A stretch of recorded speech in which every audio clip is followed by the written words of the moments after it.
Fáilte, fáilte, féildort. Welcome to aliīs vōcibus with other voices, a series exploring lesser known and often misunderstood languages.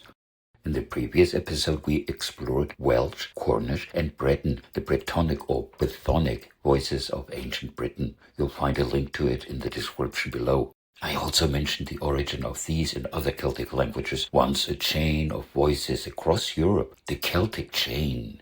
Once, Celtic languages stretched across Europe like a chain, from Anatolia in today's Turkey, where Galician was spoken, the Alps, across Gaul, into Britain, and finally to Ireland. Not one language, but a branch of related Indo-European ones, linked by sound, structure, and shared history. Over time, that chain broke. On the continent, Celtic languages disappeared entirely. Only a few voices can still be heard on islands in northwestern Europe and in Brittany.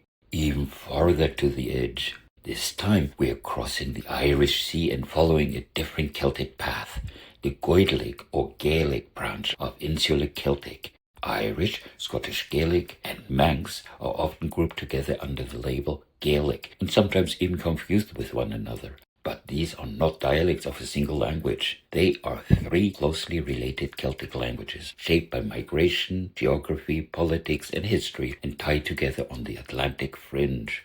By the way, what about Gaulish? A common question is whether ancient Gaulish belonged to the same branch as Irish or Scottish Gaelic. As you may already know, Gaulish used to be spoken in much of Western and Central Europe in antiquity, roughly from the Iron Age until late Roman times. So, was it a member of the same branch as Irish, Scottish Gaelic, and Manx? The answer is no.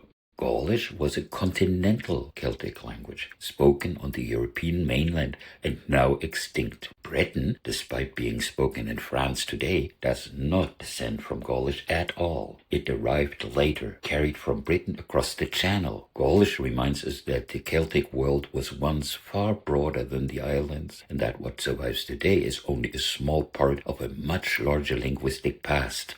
The Celtic family divided early. Like the Brittonic languages, the Goidelic languages descend from Common Celtic, once spoken across large parts of Europe. Over time, insular Celtic split into branches. The Brittonic or Brythonic languages developed on the Isle of Britain and later in Brittany. The Goidelic languages developed primarily in Ireland before spreading to Western Scotland and the Isle of Man. This is why Gaelic languages sound and behave differently from Welsh, Cornish, or Breton, even though all of them share deep Celtic roots. Writing Gaelic, shared roots, different paths. Irish, Scottish Gaelic, and Manx are closely related, and this shows even in how they are written. Irish and Scottish Gaelic use highly conservative orthographies, shaped in the medieval period.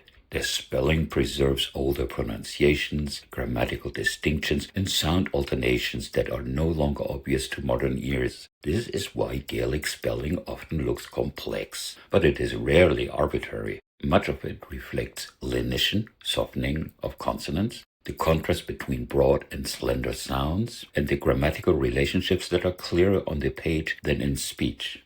Manx, however, took a different route. It came to be written much later and adopted a more phonetic spelling system influenced by English, making it visually distinct, even though it is still unmistakably Goidelic.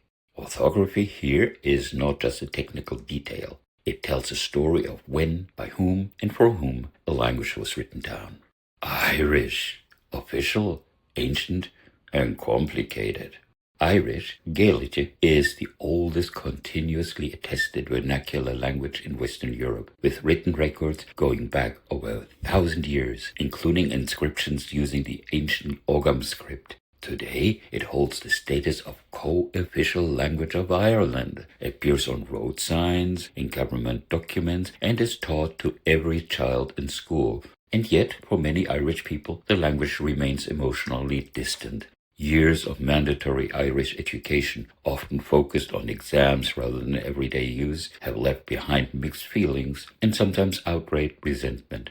For many, Irish is associated less with identity and more with school trauma. Still, Irish survives as a living community language in the Gaelic regions and as a powerful cultural symbol, whether spoken daily or not. Let's listen to some spoken Irish. Díomh Siobhánaí híomháin sanam dumsa. Is as cúntaí hiúí mé ó thuchas, taobh mod an dagan, maríoch neclaballan na naul. Ho coníra man nuárach, ach níor honna me díirech ón maríg go nuárach. Cha mé cúitmiana I black lia, cho mé ar an Scoilan son. Agus an son bhagus go bíal ferristes chahas naim léana an son. Agus hom in nuárach le blian guile. Scottish Gaelic, a language of the Highlands. Scottish Gaelic, Gaidelic, arrived in Scotland from Ireland in the early Middle Ages and eventually became the dominant language of much of the country. But Scotland developed a sharp internal divide. In the Highlands and Islands, the Gaelic shaped culture, music, and oral tradition. In the lowlands, a different linguistic history took hold. Scots and later English. You can find a link to my video about Scots in the description below. Political suppression, economic pressure, and forced displacement pushed Gaelic to the margins. Today, Scottish Gaelic is undergoing revitalization, supported by education and media, but it remains a minority language deeply tied to place and memory. And this is what Scottish Gaelic sounds like. Fáilte, smishe Jan Tarmat Macóil, sanas cannot yes na herre hami. Ilan is to venir na halappe, near hua na halappe. Hami vi was na hua na Glasgow, as jan shach brian ish. Ach chud mi shachat goed vorige me wee. Kedi suas ki you, as na herre, hami gan school na hen. Hami gan nollei is Colliston and a Lewis. Manx, a language brought back from silence.